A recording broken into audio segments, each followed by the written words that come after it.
رب کائنات کا کرم ہے، اس نے ہم کو اور آپ کو اسلام جیسی عظیم دولت عطا فرمائی، اور نبیوں میں سب سے افضل و اعلیٰ برتر و بالا جناب محمد الرسول اللہ صلی اللہ علیہ وسلم جیسی شخصیت ہم کو بطور راہنما، قائد اور ہادی کے عطا فرمایا، اور پھر ہم کو اور آپ کو حضور پاک کی بارگاہ کا ادب بھی سکھایا، اور یہ فرمایا کہ اے لوگو، میرے نبی کی شان میں ہر وہ لفظ بولو جو ادب والا ہے، جس سے ادب جھلک رہا ہو، ٹپک رہا ہو، مترشح ہو، وہ بولو، اور جن الفاظ سے ذرہ برابر بھی بے ادبی کا شائبہ بھی نظر آئے تو ان الفاظ کو میرے نبی کے لیے بولنا ناروا رکھو، ناجائز اور حرام سمجھو۔ یہی وجہ ہے کہ کبھی کبھی عربی زبان میں ایک لفظ ہوتا ہے، ایک ہی لفظ، اور اس ایک لفظ کے دو معنی ہوتے ہیں، دو معنی، ایک معنی اچھا ہوتا ہے اور دوسرا معنی اچھا نہیں ہوتا ہے، بے ادبی کا معنی اور پہلو رکھتا ہے۔ تو فرمایا گیا اے لوگو، میرے نبی کے لیے ایسے الفاظ کا بھی انتخاب نہ کرو جن سے ایک اعتبار سے تو اچھائی سمجھ میں آتی ہو لیکن دوسرے اعتبار سے بے ادبی سمجھ میں آتی ہو۔ قرآن مقدس میں آپ کو جا بجا یہ تعلیمات ملی گی کہ رب کائنات نے ہم کو اور آپ کو حضور کی بارگاہ کا ادب سکھایا، ادب بتایا۔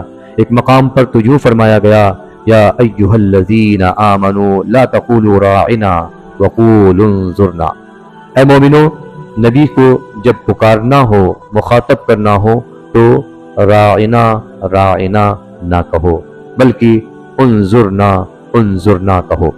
راعنا کا مطلب تقریباً وہی ہے جو انظرنا کا ہے، لیکن راعنا کا معنی دو ہے۔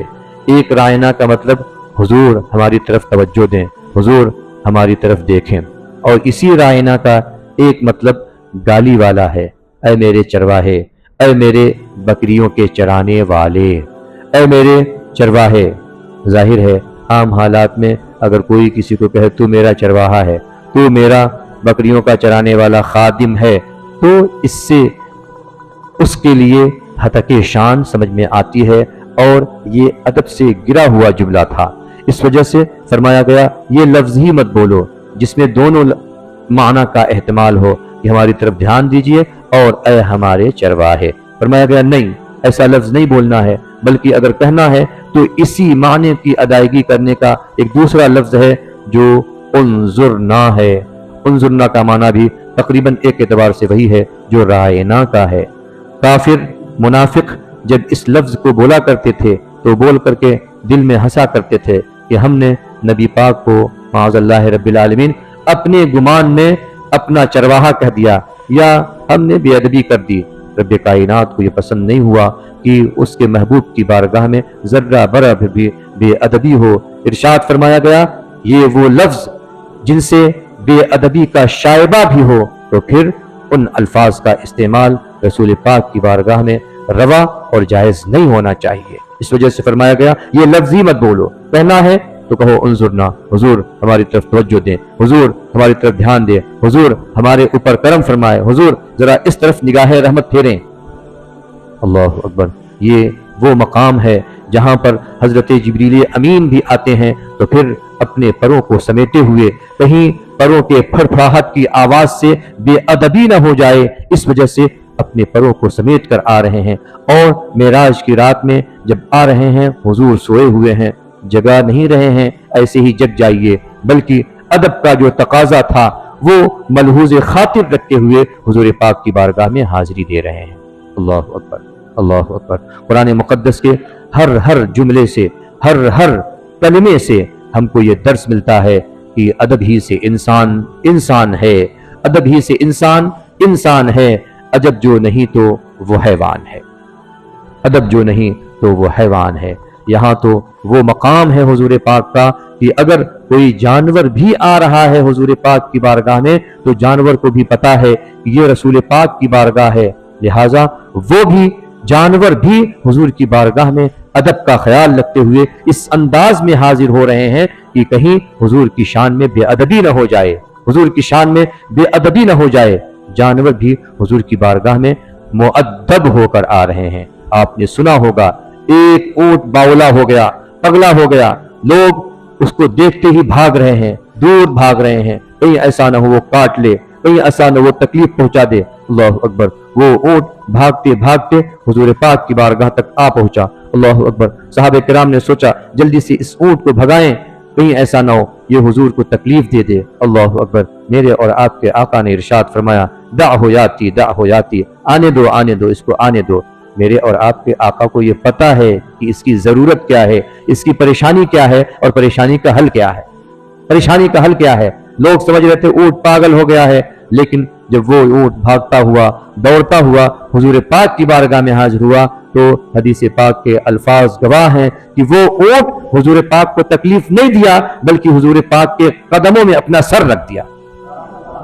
अल्लाह अकबर। मेरे और आपके आका सल्लल्लाहु अलैहि वसल्लम ने ऊंट के मालिक को बुलाकर कहा, ये ऊंट तुम्हारी शिकायत कर रहा है, ये ऊंट तुम्हारी शिकायत कर रहा है कि तुम इससे ज्यादा काम लेते हो और इसको चारा बराबर नहीं देते हो, इसका खाना बराबर नहीं देते हो। यार तुम तो ये कह रहे थे कि हुजूर दूरों नजदीक के नहीं सुनते हैं, वो तो मर के माजल्ला है मिट्टी में मिल गए। तुम तो ये कह रहे थे। यहाँ तो आलम यह है कि हुजूर दूरों नजदीक के तो सुन ही रहे हैं, अपने गुलामों की सुन ही रहे हैं, बल्कि आलम यह है कि हुजूर पाक अपनी उम्मत में पाए जाने वाले वो जानवर भी सुन रहे हैं, समझ रहे हैं, जिनको आम हालात में अक्लमंद और अक्ल वाला, शऊर वाला नहीं माना जाता। अल्लाह अकबर। मैं एक रिवायत पढ़ रहा था और हुजूर पाक की मोहब्बत दिल में छन छन के आ रही थी। रिवायत पढ़ रहा था, रिवायतों में आया कि हुजूर पाक सल्लल्लाहु अलैहि वसल्लम ने एक मौके पर कुर्बानी के लिए जानवर जब जमा किया गया तो हुजूर पाक कुर्बानी करने के लिए आगे बढ़े, कुर्बानी करने के लिए हुजूर पाक आगे बढ़े। हम और आप जब अपनी छुरी उठाते हैं अपने जानवर को ज़बह करने के लिए भी, तो हमारा जानवर समझ जाता है कि अब मेरा आखिरी वक्त है, ज़बह का वक्त है, वो भागने की कोशिश करता है। होता है कि नहीं? जानवर भागने की कोशिश करता है। लेकिन कुर्बान जाएं, रसूल पाक सल्लल्लाहु अलैहि वसल्लम की बारगाह में जितने जानवर मौजूद थे सब जल्दी जल्दी आकर हुजूर पाक के पास पहुंचने की कोशिश कर रहे थे। गोया वो अपने ज़बाने हाल से ये कह रहे थे, या रसूल अल्लाह सबसे पहले मुझे ज़बह किया जाए, सबसे पहले मुझे अपनी छुरी का निशाना बनाया जाए और सबसे पहले मेरे ऊपर आपका दस्ते शफकत और दस्ते करम पड़ना चाहिए। अल्लाह अकबर। ये कैसे नबी हैं जिनको रब्बे कायनात ने जानवरों की भी बोली अता फरमाई है और जानवर की समझ भी अता फरमाई है, और जानवर जो कह रहा है, जो बोल रहा है, उसको भी हमारे और आपके आका समझ रहे हैं, और जानवर भी समझ रहे हैं कि अगर कहीं पर नजात मिलने वाली है तो वो आका सल्लल्लाहु अलैहि वसल्लम की बारगाह नाज है। अल्लाह अकबर। वही नबी है जिनके बारे में इरशाद फरमाया गया कुरान पाक में, सूरह हुजुरात में इरशाद फरमाया गया, ला तरफऊ अस्वातकुम फौका सौतिन नबी। ऐ लोगों, तुम्हारी आवाज जब तुम नबी की बारगाह में हो तो तुम्हारी आवाज भी इतनी बुलंद नहीं होनी चाहिए जितनी हुजूर की आवाज है। हुजूर के आवाज का जो वॉल्यूम है, हुजूर के आवाज का जो अंदाज है, जितनी तेजी से हुजूर पाक बोल रहे हैं, तुम्हारी आवाज उतनी तेजी की नहीं होनी चाहिए, वॉल्यूम इतना ज्यादा नहीं होना चाहिए, बल्कि जब हुजूर बोले तो तुम्हारी आवाज हुजूर से दब कर रहनी चाहिए। हुजूर की आवाज जितनी बुलंद हो उससे कम तुम्हारी आवाज होनी चाहिए। अल्लाह अकबर, अल्लाह अकबर। ये वो मकाम है जहां पर आवाजों को भी देखा जाता है कि तुम हुजूर पाक की बारगाह में आए हो, अपनी आवाज भी हुजूर पाक की आवाज से बुलंद मत करना, वरना क्या होगा? फरमाया गया, अंतहबता अमालुकुम व अंतुम ला तशउरून। अगर तुम्हारी आवाज भी नबी पाक की आवाज से बुलंद होती है तो तुम्हारे सारे अमाल को बर्बाद कर दिया जाएगा और तुमको खबर तक नहीं होगी। एक सहाबी हैं, सहाबी रसूल हैं, कान से जरा ऊंचा सुनते हैं। जाहिर है कभी कभी किसी के साथ ये लायका होता है, ये एक तरह की फितरी चीज भी है कि किसी को जरा ऊंचा सुनाई देता है। जब किसी इंसान को ऊंचा सुनाई दे तो फिर वो बोलता भी जरा ऊंचा ही है कि नहीं? आपने देखा होगा, अगर किसी ऐसे बंदे को जिनके कान में कुछ तकलीफ है, सुनने की दिक्कत और परेशानी है, जोर आवाज में जब बोलेंगे तब जाके वो सुनता है, तो फिर उसकी आवाज भी जवाब देते वक्त बुलंद हो जाती है। आप कहेंगे, भैया वहां जाना है क्या? कहाँ जाना है क्या? तो कहेगा क्या, कहाँ जाना है? जोर से बोलेगा। ये फितरत का तकाजा है। जब आदमी जोर से सुनता है तो फिर जोर से बोलता भी है। एक सहाबी हैं जो जरा सिकले समाअत में मुब्तला थे, आवाज जल्दी से और हल्की आवाज में नहीं सुनते थे। यही वजह है जब बोलते थे तो बुलंद आवाज से बोलते थे। अल्लाह अकबर, बुलंद आवाज से बोलते थे और सबको पता था कि इनके साथ कान का लाहिका लगा हुआ है।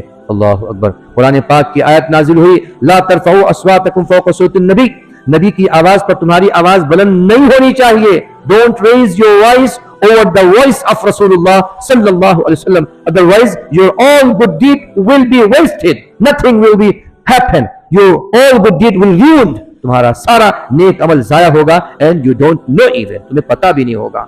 ये सहाबी थे, जरा बुलंद आवाज में सुनते थे, बुलंद आवाज में बोलते थे। जब ये आयत नाजिल हुई, अपने आप को अपने घर में कैद कर लिया कि मैं जोर से बोलता हूँ, मेरी आवाज बुलंद हो जाती है, मेरी आवाज हुजूर पाक की आवाज से बुलंद हो जाती है।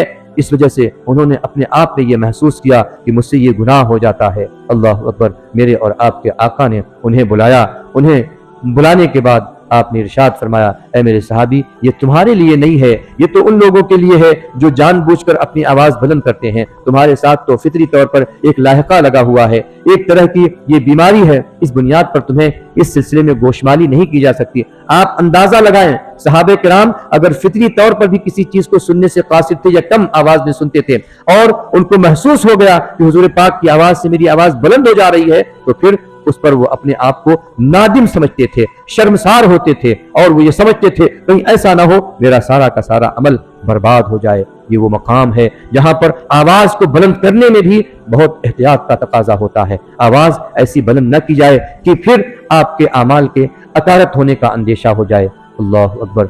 मैं 2010 के या 11 की बात है, हुजूर पाक सल्लल्लाहु अलैहि वसल्लम ने अपनी बारगाह की हाजिरी नसीब फरमाई। मैं भिखारी बनकर, हुजूर का गदागर बनकर, हुजूर का भिखारी और हुजूर का मंगता बनकर हुजूर पाक की बारगाह में हाजिर हुआ। और जब हाजिर हुआ, जाहिर है जिंदगी भर यही तमन्ना रही हुजूर की बारगाह में हाजिर होंगे। जब हुजूर के रोजे के सामने आया, वो पूरे शौक से मैं अपने आप को रोक नहीं पाया। होना तो ये चाहिए था कि मैं उस वक्त भी, अदब का तकाजा ये था, अपने आप पर कंट्रोल करता, लेकिन अपने आप पर कंट्रोल न हुआ। तबीयत ने चाहा कि हुजूर पाक की जाली चूम लूं, हुजूर पाक की उस दीवार को चूम लो जिन दीवारों ने हुजूर पाक सल्लल्लाहु अलैहि वसल्लम के रोज़े अनवर का इहाता किया हुआ है। अल्लाह अकबर। वो पूरे शौक से मैं आगे बढ़ा, नहीं पहुंच पाया। अपने जेब से अपना रुमाल निकाला और रुमाल निकालकर मैंने चाहा कि हुजूर पाक के उस दीवार को मैं अपनी रुमाल से टच कर दूं ताकि इस रुमाल को मैं बतौर बरकत रख लूं। अल्लाह अकबर। मैं आगे बढ़ा और उसी दौरान में वहां का एक मुतव्वा जो वहां पर खिदमत पर मामूर था, उसने ऐसा जोरदार घूंसा मेरे चेहरे पे मारा और खास तौर से मेरे होठों पे मारा कि फौरी तौर पर वहां पर खून निकलने लगा। मैं हुजूर पाक की बारगाह की हाजिरी में था और जैसे ही ये घूंसा लगा है, मुझे यहाँ खून निकलने लगा। तबीयत में इस कदर बौखलाहट आई कि मैं फौरी तौर पर इसको पकड़ूं और मैं भी पीट दूं और गुस्सा बहुत आया। लेकिन मेरे साथ में पीछे कोई साहब थे, बुजुर्ग लग रहे थे, सफेद रेश से, मैं नहीं जानता वो कहाँ के थे, लेकिन उन्होंने मुझे थपकी दी और थपकी देते हुए उर्दू जबान में कहा, नहीं मियाँ, यहाँ पर आवाज भी बुलंद नहीं करना है। नहीं कोई बात नहीं है, उसने अपना काम किया, उसने मारा, लेकिन हम तो रसूल वाले हैं, हम तो रसूल का अदब जानते हैं, हमारे लिए ये मुनासिब नहीं है कि हम भी उसी की तरह करें जिस तरह से उसने किया है। नहीं, आपको रसूल की मोहब्बत में चोट लगी है ना, बहुत मुबारक हैं आप, बरकत वाले हैं आप, हुजूर पाक के नाम पर आपको चोट लगी है, आपको घबराने की जरूरत नहीं है, आपको घबराने की जरूरत नहीं है, आराम से आप चलते रहिए। मेरे आंखों से आंसू भी जारी रहे और मैं हुजूर पाक की बारगाह में कहता रहा, हुजूर देख लीजिए, आपकी मोहब्बत में मैं ये कर रहा था, अच्छा कर रहा था, नहीं कर रहा था मुझे नहीं पता है, लेकिन मोहब्बत में कर रहा था। हुजूर आप देख लीजिए ना, हुजूर आपके नाम पर मुझे घूंसा मारा गया है, हुजूर आप इसके गवाह हैं। और मैं आगे बढ़ता जा रहा था। आगे बढ़ते बढ़ते मैं जब बाहर निकल गया तो जो पीछे से बंदा मेरे पास आ रहा था, उसने मुझे 1-2 टॉफी दी और टॉफी देने के बाद मुस्कुराहट के अंदाज में कहा, नहीं, यहाँ पर आवाज नहीं बुलंद करते, ये वो मकाम है जहाँ जिब्रील अमीन भी आते हैं तो अदब का तकाजा मलहूस करते हुए आते हैं। आपको भी ऐसा ही करना था और आपने ऐसा ही किया। अल्हम्दुलिल्लाह, अल्हम्दुलिल्लाह। और मैं जाकर बाहर आराम से बैठा और हुजूर की बारगाह में अपनी हाजिरी और अपना इस्तिगासा पेश करता रहा और अल्लाह रब्बुल इज्जत ने मुझे बरकतें भी नसीब फरमाई। बहरहाल बताना यह है, रसूल पाक की बारगाह में आवाज बुलंद करना भी नागवार है, नागवार है। यही वजह है इमाम आजम अबू हनीफा रहमतुल्लाह ताला अलैह हुजूर पाक की बारगाह की हाजिरी के लिए दुआएं करते रहे, इल्तिजाएं करते रहे, तमन्नाएं और आरज़ुएं बटोरते रहे। मौला एक दिन वो तो ले आ कि मैं तेरे रसूल की बारगाह में हाजिरी दे सकूं, एक दिन तो ऐसा ले आ। अल्लाहु अकबर। और जब हुजूर पाक की बारगाह में हाजिर हुए तो मदीने शरीफ की सरजमीन पर पहुंचकर सिर्फ और सिर्फ एक बार हुजूर पाक के रोज़े के सामने आए और हुजूर पाक की बारगाह में सलामी पेश की। सलामी पेश करने के साथ जो भी कहना सुनना था हुजूर की बारगाह में कह सुन लिया और फिर वहां से अपने मस्कन पर पहुंच गए, अपनी इकामतगाह पर पहुंच गए। लोगों ने लाख कहा हुजूर फिर चलिए, हुजूर की बारगाह में फिर हाजिरी दीजिए, ऐ इमाम फिर चलिए। इमाम आजम फरमाते हैं नहीं, अब मैं नहीं जा सकता, मुझे खौफ लगता है कहीं ऐसा ना हो कुछ ऐसा मुझसे सादिर हो जाए हुजूर पाक की बारगाह में रखकर कि मेरा सारा अमल बर्बाद हो जाए। मैं अब बार बार नहीं जा सकता। ये उनका तकवा था, ये उनकी इफ्फत थी, ये उनकी तकाज़े मोहब्बत थी जिसकी बुनियाद पर वो ऐसा कह रहे थे। गोया वो ये कह रहे थे अगर तुम बाअदब हो तो बानसीब हो और बेअदब बेनसीब हुआ करता है। अदब ही से इंसान इंसान है, अदब जो नहीं है तो हैवान है। अल्लाह अकबर। एक और बात यहां पर सुन लें, हुजूर पाक सल्लल्लाहु तआला अलैहि वसल्लम का काम अल्लाह रब्बुल इज्जत के बंदों को रहनुमाई करना है, बंदों की रहनुमाई करना है, बंदों के लिए हिदायत का काम अंजाम देना है। हुजूर पाक का काम ही है कि वो हिदायत दें सिराते मुस्तकीम की। खुद कुरान मुक़द्दस ने हुजूर पाक की ड्यूटी बयान करते हुए रब्बे कायनात की तरफ से फरमाया व इन्नका लतहदी इला सिरातिल मुस्तकीम। ऐ महबूब आपका काम क्या है? आपका काम यह है कि आप अपने गुलामों को सिराते मुस्तकीम की हिदायत देते हैं। हुजूर पाक का काम ही यह है। अल्हम्दुलिल्लाह अल्लाह तबारक व तआला की तरफ से। अब एक आयत करीमा मेरी निगाहों के सामने से गुजरी। इरशाद होता है इन्नल लज़ीना युनादूनका मिन वराइल हुजुरात अक्सरुहुम ला याक़िलून। हुजूर पाक सल्लल्लाहु अलैहि वसल्लम की बारगाह में ये अदब बताया गया। कुछ लोग हुजूर पाक की बारगाह में हाजिर हुए और दूर दराज से आए हुए थे। हुजूर पाक सल्लल्लाहु अलैहि वसल्लम अपनी आरामगाह में आराम फरमा रहे थे। इन्होंने सोचा कि हम दूर दराज से आए हैं, हुजूर से कुछ सीख लेंगे और फिर अपने इलाके की तरफ अपने सफर पर रवाना हो जाएंगे। इन्होंने हुजूर के आराम का ख्याल न किया और आवाज दिया हुजूर हम हाजिर हैं आपकी बारगाह में, हुजूर हम आपसे सीखना चाहते हैं, आपकी बारगाह में हाजिरी देना चाहते हैं। हुजूर पाक सल्लल्लाहु अलैहि वसल्लम अपनी आरामगाह से बाहर तशरीफ ले आए। इधर हुजूर बाहर तशरीफ ले आए, आयत करीमा नाज़िल हुई। इरशाद फरमाया गया जो लोग ऐ नबी आपसे सीखने की गर्ज से भी आपको आवाज देकर आपके अंदर खलल अंदाज हो रहे हैं, आपकी राहत में खलल अंदाज हो रहे हैं, वो लोग अक्लमंद नहीं है। अक्लमंदी का तकाजा ये था कि वो सब्र करते जब आप तशरीफ ले आते और खुद तब जाके वो आपके दीन की तालीम हासिल करते, दीन की बातें सीखते। अल्लाह अकबर। फरमाया गया तुम पर्दे के पीछे से हुजूर को बुलाकर अपने ला इल्मी और बेअक्ली का सबूत दे रहे हो। अक्लमंदी ये है तुम हुजूर की बारगाह में आए हो तो सब्र करो। सब्र करने के साथ साथ हुजूर पाक सल्लल्लाहु तआला अलैहि वसल्लम के अदब का तकाजा अपने सामने रखो। फरमाया गया वलौ अन्नहुम सबरू हत्ता तखरुजा इलैहिम लकान खैरन लहुम। आप अगर सोए हुए रहते और ये सब्र करते, जब आप खुद बाहर आते तो ये दीन की तालीम हासिल कर सकते थे। आप सोचे जो दीन सिखाने के लिए आए हुए थे अगर वो राहत कर रहे हैं, आराम कर रहे हैं, तो फरमाया गया उनकी आराम में खलल मत डालो। जब वो खुद से आराम करने से बाहर आएंगे और तुमसे तुम्हारा मुद्दा पूछेंगे, ये तुम्हारे लिए बेहतर होगा। तुम्हें जगह जगह के हुजूर से पूछना नहीं है, बल्कि जब हुजूर खुद से जगे तब हुजूर से पूछना है और हुजूर से मसला दरियाफ्त करना है। फरमाया गया हाँ तुमने ऐसा किया, यकीनन ये नामुनासिब इक़दाम था, यकीनन ये नारवा इक़दाम था, तुम्हें ऐसा नहीं करना चाहिए था। इस बुनियाद पर तुम्हें बहरहाल गोशमाली की जाएगी। ये तुम्हारी लग़ज़िश थी, ये तुम्हारी खता थी। हाँ तुम अगर नादिम हो तो वल्लाहु गफूरुर रहीम, अल्लाह रब्बुल इज्जत भी करम फरमाने वाला, बख्शिश फरमाने वाला, रहमत अता फरमाने वाला है। गोया हुजूर पाक की बारगाह का ये भी अदब है कि अगर हुजूर आराम फरमा रहे हैं तो फिर बुलंद आवाज से नहीं पुकारना है, बल्कि हल्की आवाज में हुजूर पाक की बारगाह में हाजिरी देना है। और यही अदब का तकाजा है। अगर हम इन आयतों को पढ़कर भी हुजूर पाक की बारगाह का अदब न सीखें तो फिर हमारा ये पढ़ना बेकार, हमारी जिंदगी बेकार और हमारा पढ़ना लिखना सब बेकार है। हाँ हमारा पढ़ना लिखना उसी वक्त कार आमद है जब हम पढ़ लिख कर अदब वाला बन जाएं। और पढ़ने लिखने का मकसद ही है कि इंसान अदब वाला बन जाए। अल्लाह रब्बुल इज्जत की बारगाह में दुआ है अल्लाह करीम हमको और आपको सबको हुजूर पाक की बारगाह का अदब नसीब फरमाए और अदब पर जो अज्र का वादा फरमाया गया है रब्बे कायनात हमें اس اجر کا مستحق بنائے۔ کہنے سننے میں کوئی خطا لغزش خامی ہوئی ہو تو رب کائنات معاف فرمائے اور ہم سب کو عمل خیر کی توفیق نصیب فرمائے۔ ان اللہ و ملائکتہ یصلون علی النبی یا ایھا الذین آمنوا صلوا علیہ وسلموا تسلیما۔ اللهم صل على سيدنا وشفينا وحبيبنا وبارك وسلم صلاة وسلاما عليك يا رسول الله صلى الله تعالى عليه وسلم۔ سبحان ربك رب العزة عما يصفون وسلام على المرسلين والحمد لله رب العالمين۔ لا إله